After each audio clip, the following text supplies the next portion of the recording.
This video is going to show you how to convert a 6-position switch into a 4-position switch. Say you had an application, but all you had was a bunch of surplus 6-position wafer switches around, you only wanted 4 positions. Here's an easy way to convert it. Okay, so what limits the switch is there is a tab, and this tab is bent down right here on the top of the switch, which forms a little mechanical stop when they manufacture the switch. So to do this, we're going to move the stop 2 positions. So to do this, we're going to punch a hole 2 positions up from this mechanical stop. So it's going to be right about there. Alright, so next I'm going to very carefully drill this hole without hitting the wafer behind it. If you make that mistake, it's all over. Alright, so you can see we got the second hole drilled. Now I'm going to take this copper wire, we're going to put it in that hole, loop it around into the other hole. And that's going to move the mechanical stop from here over to here.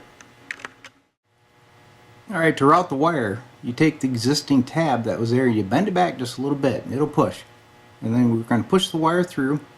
I'm going to loop it, it's going to come out this hole, and then we're going to solder it.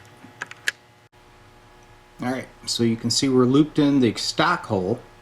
We're going to go behind and we're coming out our new hole. So now the little stop piece is to the right. So instead of 6 positions, you're going to be down to 4 when we're done. Alright, so first I'm going to take this big old Weller soldering iron and I'm going to solder the initial hole, and that'll hold this thing. Then I'm going to bend the piece, make sure it's in position, then I'll solder the second hole. Alright, so this side of the wire is soldered to the original hole.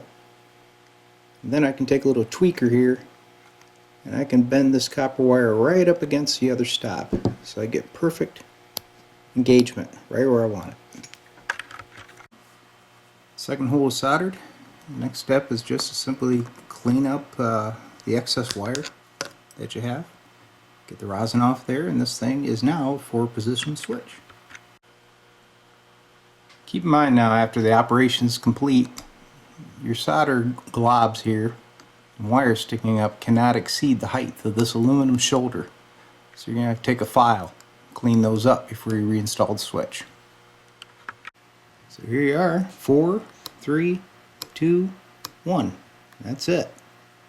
So you can do this to your junk pile switches, or you can spend $3 and buy a new one. Me, I like the challenge of modifying an old one. Hope you enjoyed it.